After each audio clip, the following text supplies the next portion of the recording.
फूलन अपनी बहनों में बड़ी दबंग थी। कालपी थाने में मैया दीन ने फूलन का भी नाम लिखा दिया और इस तरह से ये एक रजिस्टर्ड गैंग की मेंबर। और ये चूंकि विक्रम के साथ थी, इन्होंने उसको अपना पति मान लिया।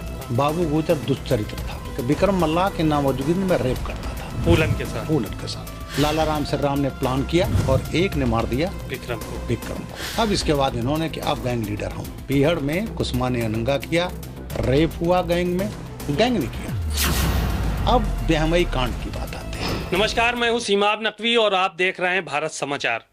हमारे साथ खास मेहमान के तौर पर आज ब्रजलाल जी फिर मौजूद हैं, जिन्होंने ये किताब लिखी है पुलिस की बारात, फूलन देवी और चंबल गैंग। ये किताब इनकी बड़ी फेमस है और काफ़ी जो है वो ये पुस्तक पढ़ी जाती है। इस पे कई चीज़ों पर हम इनसे बात कर चुके हैं। चंबल के डकैतों पे बात हो चुकी है, घनश्याम केवट पे बात हो चुकी है, पुलिस की बारात किस तरह से निकाली गई उस पे बात हो चुकी है। और आज हम बात करेंगे जो मौजू है, जो विषय है, वो है फूलन देवी। फूलन देवी कैसी थी बचपन में, उसका स्वभाव क्या था, फूलन देवी की शादी कहाँ हुई, फूलन देवी के साथ क्या जुल्म ज्यादती हुई, फूलन देवी कैसे डकैत बनी और फूलन देवी की हत्या कैसे हुई और साथ ही साथ फूलन देवी को नेता किसने बनाया। इन सभी विषयों पर आज विस्तृत जानकारी हम ब्रजलाल जी से लेंगे, उनसे सुनेंगे और जानेंगे कि किस तरह से फूलन देवी जो है वो डकैत बनी और उसके बाद फिर सांसद बनी। कहा जाता है कि किसी क्राइम की शुरुआत जो होती है, किसी अपराध की जो शुरुआत होती है, वो जर, जोरू और जमीन से जो है वो होती है। तो जो फूलन देवी थी, ये डकैत कैसे बनी और इसकी शुरुआत कहाँ से हुई, इन सभी विषयों पर आज चर्चा करने के लिए ब्रजलाल जी यहाँ पर मौजूद हैं। सर, आपका बहुत बहुत स्वागत है। आपने किताब में बहुत सारी चीज़ें लिखी, हमने भी पढ़ा है किताब। पुलिस की बारात हम लोगों ने कहानी सुन ही ली है, उसके अलावा चंबल गैंग के बारे में भी कहानी सुनी आपसे। फूलन की कहानी इसी सीरीज में आज हम लोग फिर आपके मुंह से सुनना चाहते हैं, क्योंकि काफ़ी दर्शकों को भी इंतज़ार है कि फूलन देवी के बारे में लोग जानते तो हैं लेकिन उसकी पूरी कहानी विस्तृत तौर पर नहीं जानते हैं। तो इसकी शुरुआत से ही हम बातें जानेंगे कि इसका बचपन से स्वभाव क्या था, फूलन देवी के कितने भाई बहन थे और ये कहानी कहाँ से शुरू हुई जो इतनी बड़ी डकैत फूलन को बनना पड़ा। चलिए जी, बहुत बहुत धन्यवाद। मैं जालौन का एडिशनल एसपी रहा हूँ। 22 अप्रैल 1982 मैं लखनऊ से एसपी सीआईडी था, यहीं से गया था और बेहमई कांड हो चुका था। ऑपरेशन चालू था तो मैं उस ऑपरेशन में था। अब आती है फूलन की बात। हमारी पुलिस में कहा जाता है जर, जोरू, जमीन, ये 3 मेन कारण है जिससे अपराध होते हैं। फूलन के साथ भी यही हुआ। फूलन का जो सरकारी रिकॉर्ड है उसके अनुसार इसका 6 अगस्त 1963 को जन्म हुआ था। ये 5 बहनें थीं। उन बहनों में पहले रुक्मणी थी, नंबर 2 पर फूलन थी, फिर रामकली थी, भूरी थी, मुन्नी। ये 5 बहनें और शिवनारायण सबसे छोटा भाई, जिसको फूलन 5 बहनों के बीच में एक भाई था, शिवनारायण। हाँ, उसको फूलन जब एमपी हुई तो उसका मध्य प्रदेश पुलिस में सिपाही बनवा दिया था। अच्छा। अब शुरुआत होती है उस गांव में, गुढ़ा का पूर्वा, जमुना के किनारे है, कालपी थाना। वो तो चंबल का बीहड़ एरिया है। तो वहां पर गुढ़ा के पूर्वा में इसका जन्म हुआ। इसके परदादा थे मनफूल। मनफूल केवट थे। इनके 2 बेटे थे, किशोर और गुमान। किशोर और गुमान मनफूल के जीवन काल में ही देहांत हो गया, उनके दोनों बेटों का। अच्छा। अब जो जमीन थी वो पूरी नाम आ गई। पहले भी मनफूल के नाम थी और उसके बाद जमीन मनफूल के नाम थी। मनफूल के बेटे किशोर थे और गुमान। किशोर के बेटे थे बिहारी और देवीदीन। देवीदीन फूलन के पिता और बिहारी जो हैं इसके ताऊ बड़े पिता। और गुमान के 2 बेटे थे, गुरदयाल और भवानी दीन। अब जब किशोर मतलब इसके दादा फूलन के और इसके दादा के भाई गुमान मर गए तो पूरी जमीन इनके परदादा के नाम। और उसके बाद जब मनफूल मरे तो वो जमीन इसके ताऊ बिहारी के नाम आ गई। अब उसमें 8 बीघा जमीन थी, गुढ़ा का पूर्वा जो कालपी थाने में है। चकबंदी हुई, बंटवारा हो गया। सब लोगों को कोई दिक्कत नहीं थी। बट 19 एकड़ जमीन थी, हालांकि वो खाली नाम के है, बीहड़ है, नाला है, नदी है। 19 एकड़ 37 डिसमिल जमीन थी। बगल में गांव था मंगरौल, एक ठाकुर साहब थे, उनकी जमीन थी, उन्होंने दिया था। अब वो पूरी जमीन बिहारी का नाम थी। जब बंटवारे के बाद आई तो बिहारी ने कहा कि इसको मैं नहीं दूंगा, बेईमानी कर गए। फूलन के पिता से, फूलन के पिता के भाई, फूलन के पिता से कहा कि हाँ, हम नहीं पिता देंगे। से कहा कि हाँ। हम नहीं देंगे उसको भी, और दूसरा जो गुरदयाल और भवानी दीन थे चचेरे भाई, उनको कहा नहीं देंगे। अब उसके बाद वहीं से झगड़ा शुरू हुआ। तो जब बिहारी मर गए तो वो जमीन ऑटोमेटिक उसके बेटे के नाम। मैया दीन के नाम आ गई। मैया दीन फूलन का सगा चचेरा भाई। अब फूलन अपनी बहनों में बड़ी दबंग थी, झगड़ालू थी, उग्र व्यवहार की थी। तो जब मैया दीन खेत जोतने जाता था तो अपने बहनों को लेकर जाकर के हल के सामने लेट जाती थी। अच्छा, बैल हल बैल चलता था सामने कि नहीं जोतने देंगे, मेरा हिस्सा दीजिए। अब वो बड़ा भाई था मैया दीन, तो मैया दीन एक बार इसको 2-4 झापड़ मारा भी, इसके बाल खींच कर मारा, लेकिन फिर भी फूलन मानती नहीं थी। अब मैया दीन ने सोचा कि इसको कैसे रास्ते से हटाया जाए। तो वो जो टर्न आता है, वो दिन था उस दिन 26/12/1978, 26 दिसंबर 1978। मैया दीन का ममेरा भाई, सगा मेरा भाई विक्रम मल्ला गैंग लीडर था, सिकंदरा, कानपुर देहात का। वो यहाँ आता जाता था, जमुना किनारे गांव, सभी लोग जानते थे। तो उसने अपने भाई से बात की, वो तो गैंग लीडर था, और उस समय उस गैंग में था, आ गया था बाबू गुजर। बाबू गुजर सीनियर था, इसलिए वो उस समय गैंग लीडर था, और विक्रम नंबर 2 था। इसने विक्रम से बात की कि यार फूलन को कैसे हटाए, तो हमारी जमीन के लिए प्रॉब्लम क्रिएट कर रही है। तो उसने डकैती की योजना बनाई कि तुम मेरे घर में डकैती डाल दो। उसके लिए कोई फर्क नहीं पड़ता था, तमाम केसेज में वैसे वांटेड है। उसमें फूलन का नाम लिखवा फूलन, हाँ। तो 26 दिसंबर वहां तो डकैती दिन दहाड़े होती थी। गैंग सरे शाम डकैती हुई, विक्रम मल्ला आए, उनका गैंग आया और डकैती हुई, सबने देखा। और कालपी थाने में मैया दीन ने विक्रम मल्ला, बाबू गुजर और गैंग के सदस्यों के साथ फूलन का भी नाम लिखा दिया। ये हुआ, और फूलन को जनवरी 79 में जेल भेज दिया गया। 79 में पहली बार जेल जनवरी पहली बार ये जेल गई। 1 महीना जेल में रही। एक ठाकुर साहब थे, उन्होंने इसकी जमानत करवा दी और जमानत करके आ गई। 79 में पुलिस ने उस केस में चार्जशीट लगा दी। तो फूलन का मुकदमा कोर्ट में चला गया, चार्जशीटेड हो गई, और इस तरह से ये एक रजिस्टर्ड गैंग की मेंबर हो गई। अब एक प्रश्न उठता है कि लोगों का कहना है कि भाई फूलन का अपहरण हुआ। अपहरण की बात आती है। अच्छा, उसके भाई ने खाली जमीन के चक्कर में इसको बेवजह गैंग का सदस्य बना दिया, बेवजह ही बनाया गया, बना दिया झूठा। अब इसके बाद जो है, जब ये गैंग की मेंबर बन गई, अब उसके बाद उस दिन था 79 में ही, उस दिन नाग पंचमी थी। नाग पंचमी के दिन 29 जुलाई 1979 हमारे तरह से वहाँ भी नाग पंचमी मनाई जाती है। फूलन सुबह नहा धोकर उठी, अपने कच्चे मकान पर गीले कोयले से नागिन की वो बनाई, चित्र बनाई। और गरीबी थी, लेकिन गरीबी के बावजूद भी इसकी माँ ने कढ़ी चावल और उसके मूंग के दाल के पकौड़े और गुलगुले ये बनाई थी। तो वहाँ प्रचलन है, सब लोग जाते हैं बीहड़ में। फूलन भी गई, जल लेकर के और भोजन नाग बाबा को अर्पित किया, और सब लोग गीत गाते हुए भांग पिए, शिव बाबा डमरू वाले बम बम बम गाते हुए ये भी आ गई।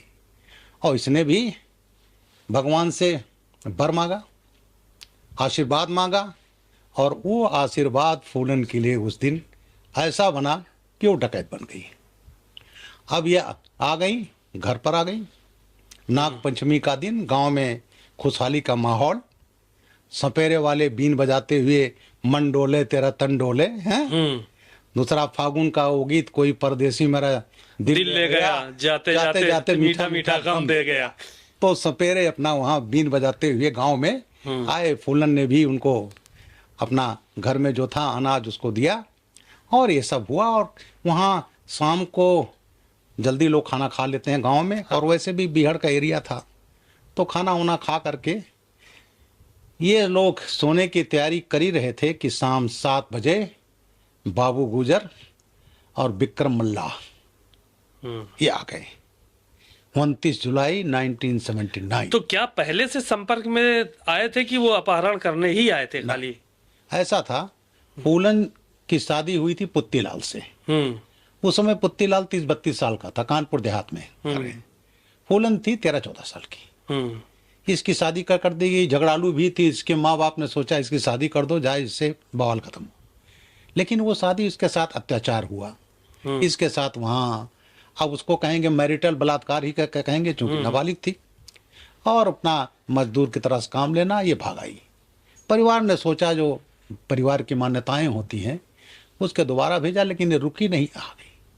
अब विक्रम मल्ला, चूंकि इसके मैया दीन का सगा मेरा भाई था, तो इसका मेरा भाई हुआ, तो आता जाता रहता था। मल्लाहों का गांव 2500 की आबादी, गुढ़ा का पूर्वा, और उसमें 95% मल्ला, जमुना के किनारे। तो फूलन का जान पहचान थी।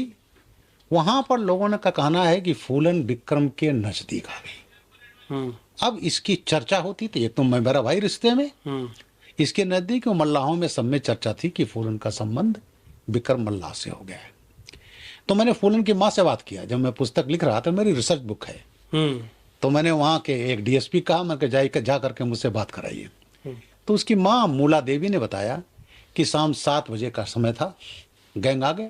वो तो मेरा भतीजा था, तो मेरा पैर छुआ, फूलन ने उसके सर पर हाथ रखकर बुआ थी, आशीर्वाद दिया।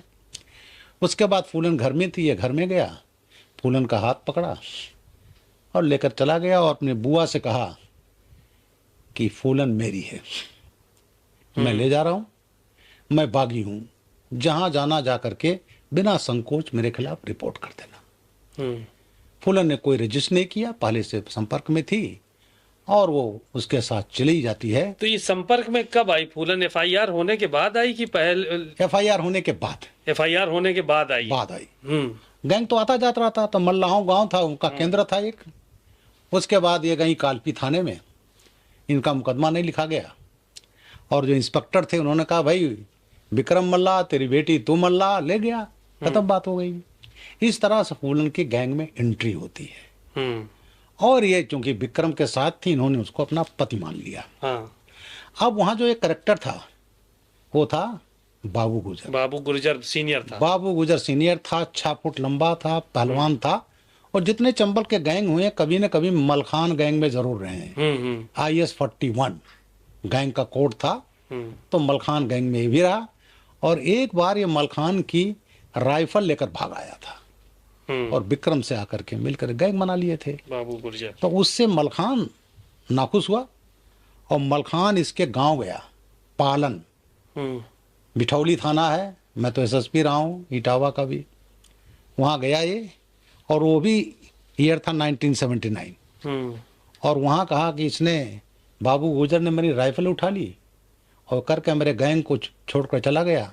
तो इसके पिताजी जनक सिंह, इसके ताऊ सरनाम सिंह और एक और चाचा इसके, 3 को दिन दहाड़े मार दिया। फिर वो गया गौहानी गांव जो विक्रम मल्लाह का है, वहाँ विक्रम के माँ बाप को, परिवार को पीटा, अपहरण किया, फिर बाद में छोड़ दिया। अब वहाँ से विक्रम को कहा अगर बाबू गुजर को साथ रखा, हमारी राइफल नहीं आई तो मैं मार दूंगा। 3 तो मार चुका उसने बाबू गुजर के परिजनों को। अब विक्रम डर गया। एक कहावत है, जल में रहे मगर से बैर। और मलखान तो UP MP राजस्थान 3 उसका था, उसका नाम था। तो उसके बाद और ये जो बाबू गुजर दुष्चरित्र था, तो बाबू मल्ला, एक विक्रम मल्लाह के नामौजूदगी में रेप करता था फूलन के साथ। और वो फूलन ने बताई, फूलन ने विक्रम को बताई, लेकिन वो मजबूत था, इसलिए अंदर तो ये जल रहा था, लेकिन उस समय कुछ कर नहीं। लेकिन उसने निर्णय कर लिया कि अब इसको मुझे रास्ते से हटाना है।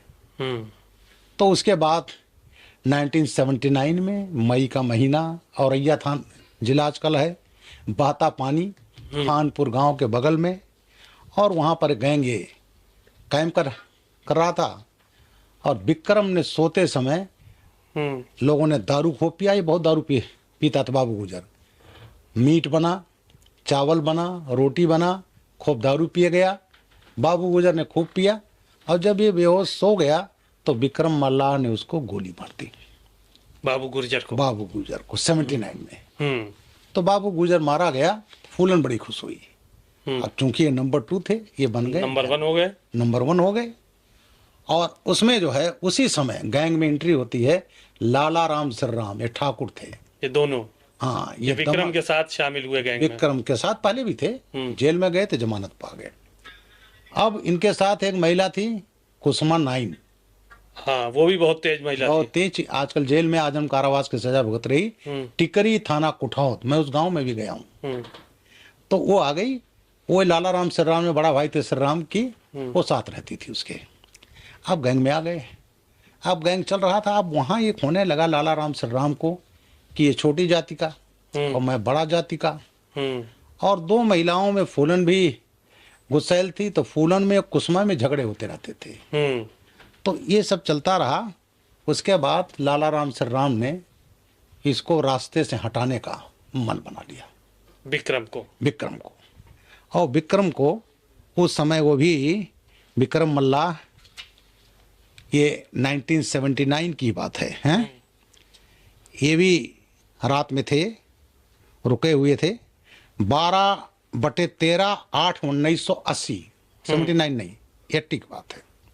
12/13 की दरमियानी रात, अगस्त का महीना, ये जो है गैंग में बीहड़ में कैंप कर रहे थे।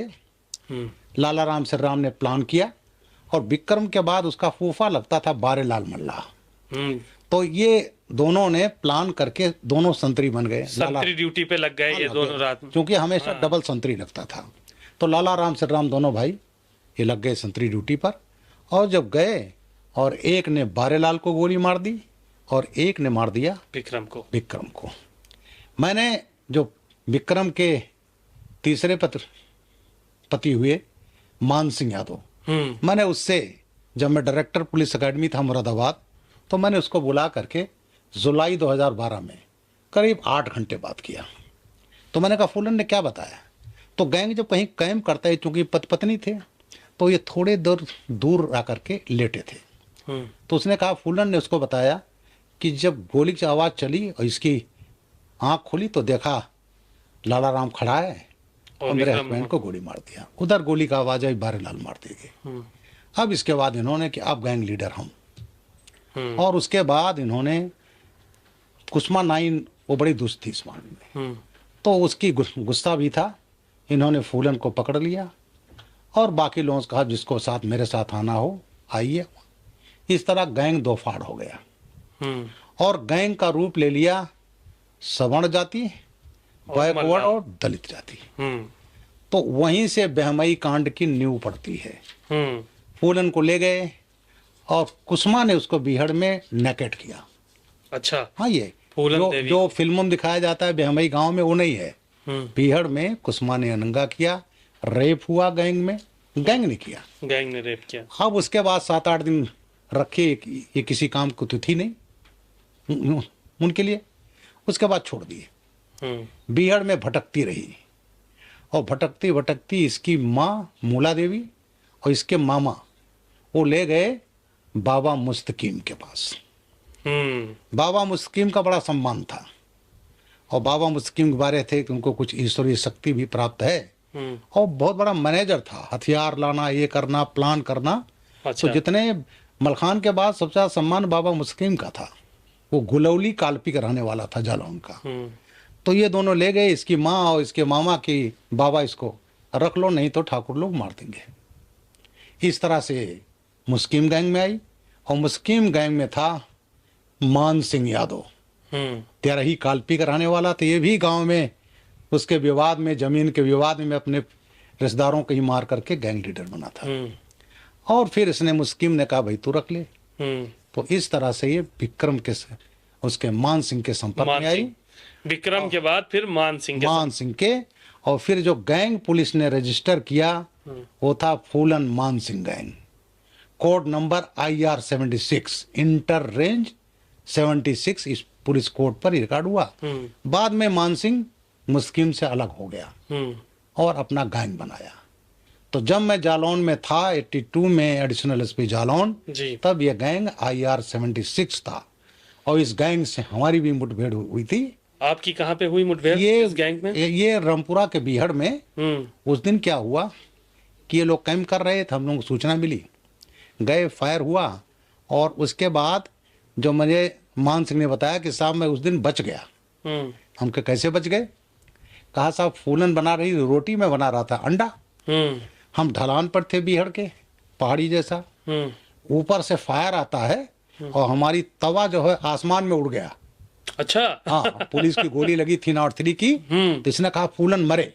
तो कहा हम लोग अपना हथियार छोड़ करके और रोल करते हुए ढलान पर किसी तरह जान बची। उसमें फूलन का वो मिला, सिंगारदानी मिला, ये सब मिला, राइफल भी छोड़ गए थे वो। खैर वो घटना हमारे यहाँ कायम पे। हाँ साहब उस दिन बच गया। एक बार और हमारी गए टीम से मुठभेड़ में बचाए, सूचना मिली, हमें एक दूसरी सूचना मिल गई। उस समय तो मैं राइफल लिए तो उसमें ही काम ही था। मैं दूसरी सूचना मिल गई, मैं उधर चला गया, हमारी टीम दूसरी जगह गई। इसके गांव में आने की सूचना थी, हमारी PSC थी। ये आए तो इन्होंने टार्च लगाया। इधर हमारा PSC का जो सूबेदार था इसने टार्च लगाया। तो उसने कहा कौन? तो नेचुरली इसने कहा, इसको मालूम नहीं था कि फूलन गैंग। इसने कहा PSC। जैसे कहा PSC तैसे ये भाग लिए। फिर फायर हुआ, उसमें भी काफ़ी चीज़ें, फूलन का सिंगार दान ये सब रामपुरा थाने में रखा हुआ था। तो इस तरह से 2 मुठभेड़ में बची। अब ब्याहमई कांड की बात आते हैं। ब्याहमई कांड की आपको पहले की स्थिति बताते हैं। इसको मैं as a professional ex police officer मैं इसको जाति संघर्ष मानता हूँ।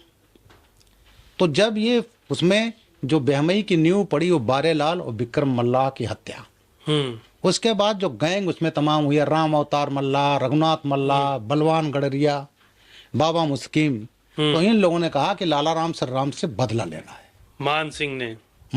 हाँ। तो ब्याहमई की घटना जो वैलेंटाइन डे 14 फरवरी 81 को हुई, उसके पहले इन लोगों ने बीच बीच में मुठभेड़ें होती रहती थी। अच्छा। यहाँ तक होता था कोई अगर मल्लाह दिखाई पड़ा, लाला राम सरराम ने मार लिया, लाश फेंक दिया, घड़ियाल खा गए। कहीं उन्होंने कहा कोई ठाकुर पाया, उन्होंने मार दिया। तो तमाम तो घटना रिपोर्ट नहीं होती थी। तो इस तरह से चलता रहा और एक दूसरे को मारने के लिए उतावले थे। अब आता है सबसे बहुचर्चित ब्याहमई कांड। ब्याहमई कांड इनको सूचना मिली कि लाला राम सरराम वहाँ हैं। ये भी जाते थे। ये गैंग जब एक था तो ये भी ब्याहमई जाता था। हाँ। बगल में गांव है लाला राम सरराम का दमनपुर। उसी एरिया में कानपुर देहात में गांव इसका था विक्रम मल्लाह का, गोहानी, सिकंदरा। तो सब एरिया एक ही है। तो हमें जो ब्याहमई कांड के बाद में 14 फरवरी 81 को हुआ था, हम गए थे 22 अप्रैल 82 को फर्स्ट एडिशनल SP जालौन।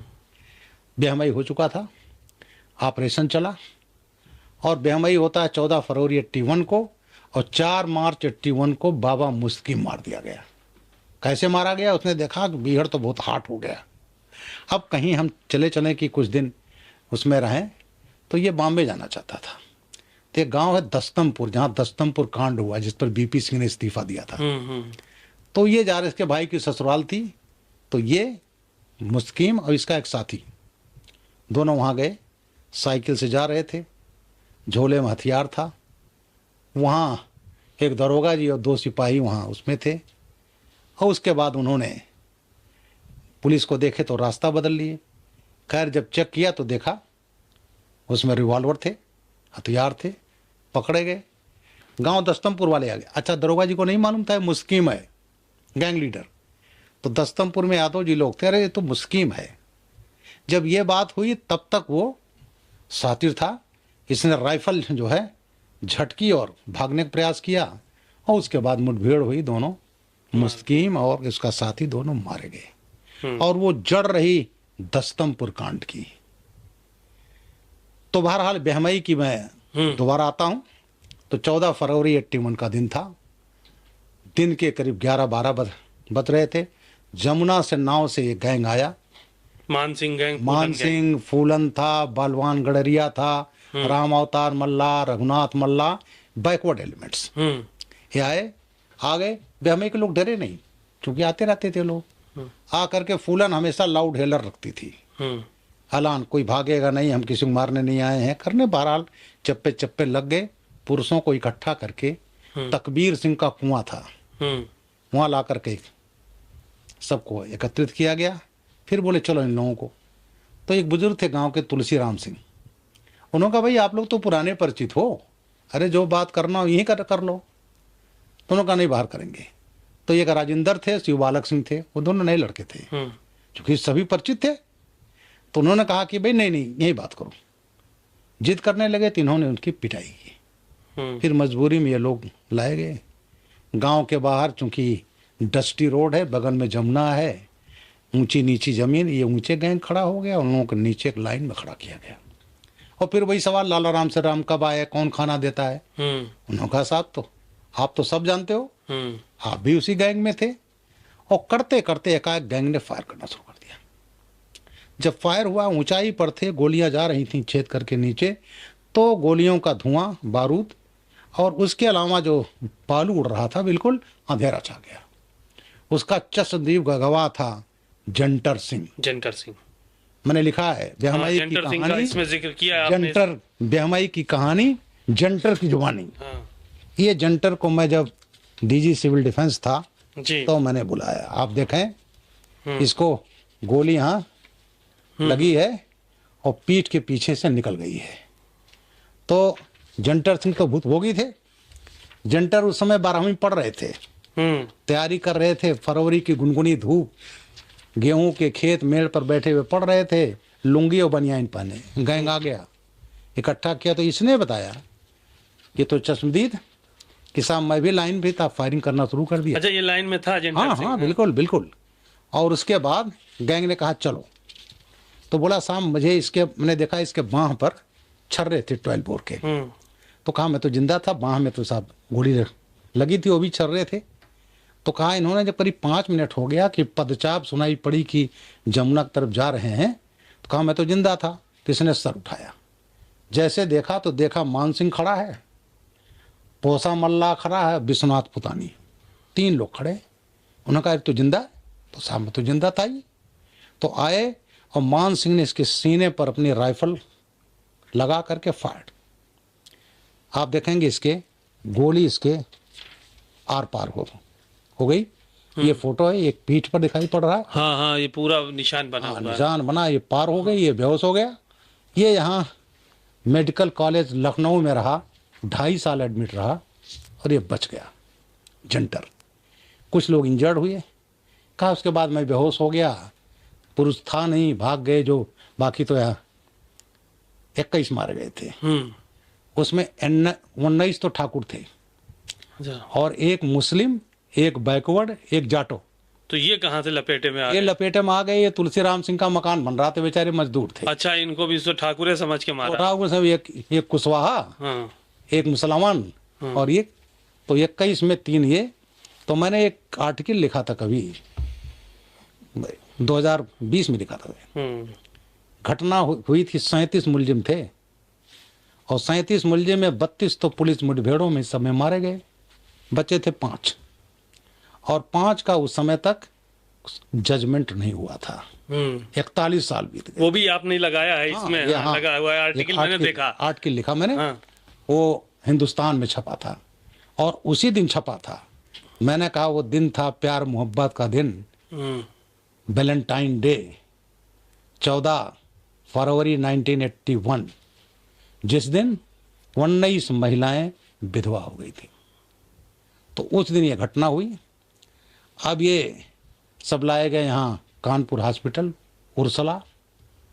फिर वहाँ से बाकी लोग तो वहीं से चले गए। हाँ, डेड रिपोर्ट बॉडी ले थी। गए। और ये जो है यहाँ मेडिकल कॉलेज में जंटर सिंह रहे, यहाँ से 2.5 साल एडमिट रहे, बच गए। फिर रामचंद्रा साहब डीएम थे कानपुर, उसमें तो देहात होता नहीं था, तो वो गए और जंटर सिंह को उन्होंने चपरासी बना दिया, और चपरासी से वो अभी 3 साल पहले रिटायर हुए। तो मैं जब पुस्तक लिख रहा था, डायरेक्टर जनरल सिविल डिफेंस था 2012 में, तो मैंने जंटर सिंह को बुलाया और मैंने जंटर की कहानी लिखी है। जब मैं डीजीपी के बाद हटा और यहाँ से मार्च 2012 में अखिलेश जी ने मुझे भेजा डायरेक्टर पुलिस एकेडमी मुरादाबाद, तो जब मैं वहाँ गया तो मैं अखबार में पढ़ा कि मान सिंह जमानत पा गया है। तो मैंने वहाँ पुलिस से बात किया, उसे डर के मारे आएगा नहीं, इसको बुलाओ। तो मान सिंह ये पुलिस के माध्यम से मैं लाया, ये नीचे खड़े हैं मेरे साथ सफ़ेद कपड़े में। तो इसके मैंने 8 घंटे बात किया, इसको 8 घंटे बात किया, नोट करता रहा, और मैंने पूरी कहानी इसकी बेहमई की कैसे हुई। बहरहाल बेहमई के बाद फिर ऑपरेशन चला, और बलवान गडरिया तो मुश्किल से 1 हफ्ते में मार दिए गए। उसमें हमारे एक बहादुर इंस्पेक्टर मूलचंद शहीद हुए। गुलौली गांव में इनकाउंटर हुआ। जब मुस्किम मारा गया तो गैंग की एक रिवायत है कि जाते हैं शोक संभावना व्यक्त करने, तो उस समय गए शोक संभावना, पुलिस से मुठभेड़ हो गई, उसमें 6 मारे गए। और फूलन और ये मान सिंह, ये सरसों का महीना था, सरसों का ढेर लगा था, ये नीचे पड़े थे, और पुलिस उसके ऊपर से निकल गई और करके 5 मारे गए। पुलिस बड़ी खुश ये, और ये बच गए। हालांकि मैंने मान सिंह से पूछा तो कहा हम लोग बगल के गांव में गए थे हथियार का सौदा करने। तो गुलौली इनकाउंटर मुस्किम की हत्या के बाद तो ये इस गैंग ने ये बेमाई जो कांड हुआ था, तो उसके बाद फिर जो है वो सरेंडर किया उसके बाद? जी हाँ, उसके बाद चलता है ऑपरेशन। मैं भी उस ऑपरेशन में रहा, और उस समय घनश्याम, जिसकी मैं पिछले बार आपको बता चुका हूँ, मलखान का मेरा भाई, IS 41 था गैंग नंबर, मलखान का था IS 44। तो उस गैंग के लिए लगा, उधर से ऑफर आई सरेंडर की। उसी समय फूलन जो है, और वहाँ अल्टीमेटली फिर परिस्थितियाँ ऐसी पैदा हुई कि ये लोग 12 फरवरी 83 को मध्य प्रदेश में वहाँ के मुख्यमंत्री अर्जुन सिंह के सामने ये सरेंडर कर गए। मान सिंह सरेंडर हो गए। अब उसमें स्थिति में शायद पिछली बार बताया हूँ, सभी मीडिया वहाँ पर। अब मीडिया ने उसमें, चूंकि ये फूलन महिला थी, तो अखबारों में फूलन फूलन। और जो घनश्याम था नंबर 2 मलखान के बाद, उसका कहीं नाम ना आया। फिर उसने एक वहाँ से कहा कि हमको पैरोल दे दीजिए, पैरोल तो मिला नहीं, कस्टडी रिमांड पर मध्य प्रदेश पुलिस ले गई और गच्चा देकर भाग गया। फिर बाद में वो मारा गया। अब जो मान सिंह बताया कि साहब ग्वालियर जेल में हम लोग थे, और एक बड़ा थोड़ा भावनात्मक भी कहिए, तो कहा हम लोग पत्नी थराते, तो हमको एक कमरा मिल गया, ठीक से बेड मिल गया, ये मिल गया, और मैं चाहता था कि फूलन माँ बन जाए। और कहा उसके पेट में उभार भी आ गया, सभी सिम्टम की ये प्रेग्नेंट है। लेकिन उसको दर्द होने लगा, तो उसको ग्वालियर हॉस्पिटल में किया गया, तो वो ट्यूमर था, तो पेट में ट्यूमर था, ऑपरेशन हो गया, तो फूलन तो बच गई, लेकिन वो माँ नहीं बन पाई। अब इसने बताया कि मैं जेल में था, मैं आ गया यूपी ट्रांसफर होकर के, और जिस दिन राजीव गांधी, तो मध्य प्रदेश में ये सुविधा थी जेल के अंदर कि पति पत्नी दोनों एक साथ रह लेते? अर्जुन सिंह ने करवाया होगा, करवा दिया। हाँ नेचुरली, ये कोई वो है नहीं, लेकिन साहब क्योंकि ये करके तो उस समय कांग्रेस की सरकार इन्होंने दे की सुविधा। अब इसके बाद उसने कहा साहब 91 में उसने जो सच बताया, जिस दिन राजीव गांधी जी की हत्या हुई, उस दिन मैं इटावा जेल से जमानत पर बाहर आ गया। ये जब बाहर आ गया, तो बाहर आने के बाद ये फूलन से मिलने के गया, तो तू भी आ जा, हम छूट गए, वही केसेस तुम्हारे हैं, जमानत हो जाएगी, छूट जाएगी। उसने कहा नहीं, हमको मरवा देंगे। तो ये नहीं आई। अब उसमें सुप्रीम कोर्ट की एक वकील थी, कामनी जायसवाल, संभवतः कामनी जायसवाल थी, और करके इसको लाया गया तिहाड़ जेल में। तिहाड़ जेल में रही। उसके बाद 1994 में ही लखनऊ के हजरतगंज पार्क था, वहाँ रैली हुई, माननीय मुलायम सिंह जी ने रैली किया, फूलन को बुलाया। तब तो समाजवादी पार्टी बन चुकी थी, और वहाँ निर्णय हुआ कि नहीं साहब, वो तो निर्दोष है, 11 साल से जेल में है और ट्रायल नहीं हुआ, और इन्होंने उसके मुकदमे वापस ले लिए। मुलायम सिंह ने। और जब मुलायम सिंह जी ने वापस ले लिए तो फिर इसको पैरोल मिल गई। पैरोल आकर के समाजवादी पार्टी में आई और इसको मिर्जापुर कॉन्स्टिट्यूंसी से 96 में चुनाव लड़ाया और चुनाव लड़ी और जीती। लेकिन वो 96 वाली पार्लियामेंट बहुत दिन नहीं चली। फिर दूसरी जो लड़ी 98 में, उसमें हार गई। फिर 99 में जो तिवारा चुनाव हुआ तो उस समय ये फिर जीती और जीतने के बाद दोबारा सांसद बनी। अब इसकी जो डकैत से माननीय बन गई और उसमें इसको अशोका रोड पर मकान मिल गया और अपना फूलन को इसकी बहनें साथ में रहती थी, मुन्नी रहती थी, उसका हस्बैंड रहता था, इसकी माँ रहती थी। और तब इनके जीवन में आते हैं उम्मेद सिंह। उम्मेद सिंह से इसने शादी कर ली, उम्मेद रहने लगा वहाँ। अब हम लोगों का लंच पार्लियामेंट में होता है 1 बजे। तो 25 जुलाई था 2001, लंच हुआ लोकसभा राज्यसभा में। ये वहाँ एक गाड़ी थी, उसको करके आई अपने बंगले पर।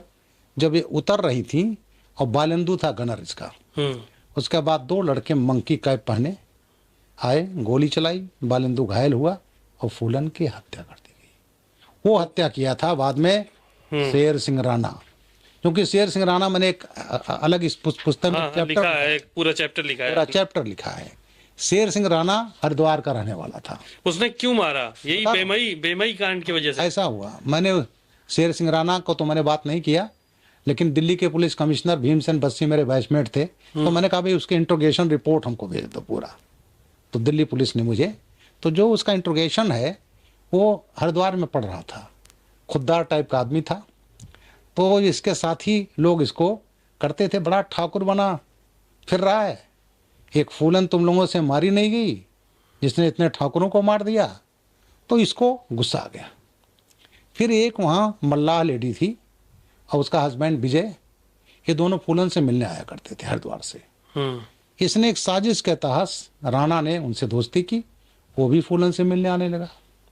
और जिस दिन फूलन मारी गई है, जब पार्लियामेंट जा रही थी तो इसकी गाड़ी रिपेयर में थी, तो इसने शेर सिंह राणा इसके गनर के साथ ले गया, पार्लियामेंट छोड़ा था उस दिन। अच्छा, इसी ने खुद ने? शेर सिंह राणा ने, हाँ, परिचित था। अब उसके बाद शेर सिंह राणा प्लान करके जिससे बताया मार दिए। और मारने के बाद ये गए देहरादून, वहाँ प्रेस कॉन्फ्रेंस कर दी। अच्छा, शेर सिंह राणा ने? शेर सिंह राणा, मैं फूलन देवी को मारा आया हूं। मैं मारा है। वो सोचता था जेल में जाऊंगा, 1-2 साल में जमानत हो जाएगी, लेकिन जमानत नहीं हुई, वो पड़े रहे। अब वो छटपटाने लगा बाहर आने के लिए। तो जानते हो किसने मदद किया था उसकी? सुभाष ठाकुर, जो कन्विक्टेड है, बनारस जेल में है, बनारस से फतेहगढ़ जेल में है, जिसके साथ ये रहे ब्रजेश सिंह। अच्छा, ब्रजेश सिंह, माफिया ब्रजेश सिंह, इन लोगों का गुरु। जे हॉस्पिटल कांड वाला। हाँ। तो जे हॉस्पिटल दाऊद इब्राहिम के कहने पर, दाऊद इब्राहिम के फाइली भी है ब्रजेश सिंह। जी हाँ। तो वो जो है दाऊद इब्राहिम के बहनोई का मर्डर हुआ था, उसी में जो मुलजिम थे हसीना पारकर के हस्बैंड का। जी, हसीना पारकर हस्बैंड के। तो उसी का इन्होंने सुनील हंदालकर को जाकर मारा था। उसमें ब्रजेश था और त्रिभुवन था और ये थे और कई लोग थे, उसमें नाम आया। उसी में कल्पनाथ राय की सांसदी चली गई, मंत्री पर चला गया, क्योंकि जो गेस्ट हाउस लिया गया था वो मंत्री के उससे लिया गया था। और उसके बाद तो उसने यहाँ प्लान किया और प्लान करके फिर ये तिहाड़ जेल से भागा। 2 आदमी पुलिस वर्दी में गए और गए कि वहाँ पेशी है और फर्जी रिकॉर्ड ले गए और निकल गए। उसके बाद फिर ये सुभाष ठाकुर की सहायता से रांची गया, पासपोर्ट बनाया, बांग्लादेश गया, बांग्लादेश से दुबई गया, दुबई से अफगानिस्तान गया और पृथ्वीराज की समाधि पर गया। वहाँ से वो जो अस्थि क्या, तो बहुत पुराना था, कुछ खोद खाद करके लाया। और उसके बाद तो ये हिस्ट्री है शेर सिंह राणा की। तो ये पुस्तक हमारी, मैं नटसेल में कहूँगा कि फूलन का ये कहना उसका अपहरण किया गया गलत है। दूसरा ये कहना नटसेल में कि साहब उसका बेहमई गांव में ठाकुरों ने रेप किया बाई एक करके, और साहब ये हुआ, टोटली गलत है। रेप हुआ बीहड़ में हुआ, गैंग ने किया, लाला राम श्रीराम सब ने। क्योंकि देखिए फरवरी के महीने में मैं तो रहा हूँ, गैंग गांव में रुकता नहीं, और कहा गया 10 दिन गैंग रुका रहा, 10 दिन वहां रखे रहे, तो टोटली गलत है।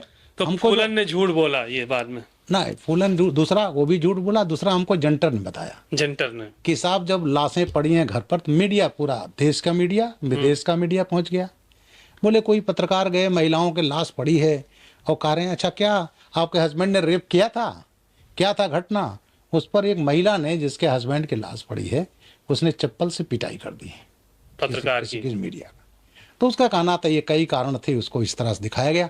और जो बैंडिट क्वीन फिल्म बनी तो उनको मिर्च मसाला लगाना था तो मिर्च मसाला लगाए।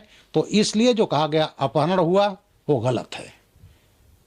बाबू गुजर ने रेप किया, सही है। और किस तरह से ब्याहमई कांड में कहूँगा वो जातीय संघर्ष था और जातीय संघर्ष का परिणाम ब्याहमई कांड हुआ। उसके बाद ऑपरेशन चले और उसी में विश्वनाथ प्रताप सिंह ने इस्तीफा दिया। 83 में ये सरेंडर हो गई। फिर लाला राम श्रीराम में एक मल्लाहों गांव था अस्ता, वहां जाकर के इन्होंने 12 मल्लाहों को गोली मार दी, बेहमई का बदला। और दस्तमपुर कांड जब मुस्तकीम मारा गया तो मुस्तकीम गैंग की जो बाकी लोग थे उसमें मोस्टली मुस्लिम्स थे, तो वो मानते थे दोषी वहाँ के यादवों को। तो उन्होंने 25/26 जून 1982 को रात में गए और 10 यादवों को मार दिया। मैं उस समय जालौन का एडिशनल एसपी था, मैं भी मीटिंग में गया था, बगल का डिस्ट्रिक्ट था। मदन सिंह मेरे भी दरोगा रहे, वहाँ वो थानाध्यक्ष थे। MD मेनन साहब की अभी डेथ हो गई है, वो थे वहाँ के SP। और उसके बाद उसी में विश्वनाथ प्रताप सिंह ने नैतिक जिम्मेदारी लेकर के इस्तीफा दे दिया। तो ये कुल मिलाकर के फूलन का नटसेल में मैंने नरेट किया है। तो ये थी फूलन की असली कहानी। चलिए, शुक्रिया बहुत बहुत। आपने बृजलाल जी को सुना, फूलन की एक एक बातों से रूबरू उन्होंने कराया। अपनी किताब में उन्होंने सारी घटनाओं का जिक्र किया है। रिसर्च के तहत ये किताब लिखी गई है। सब जो लोग थे, जेंडर सिंह और या वहाँ के उस वक्त के पुलिस के लोग थे, उनसे उन्होंने बात करके ये किताब लिखी है। कुल मिलाकर इस तरह की कहानियाँ, इस तरह के जो डकैत हैं, इस तरह के जो अपराधी हैं, उनकी कहानियाँ इसी तरह से आगे भी हम आपको सुनाते रहेंगे। तब तक के लिए नमस्कार।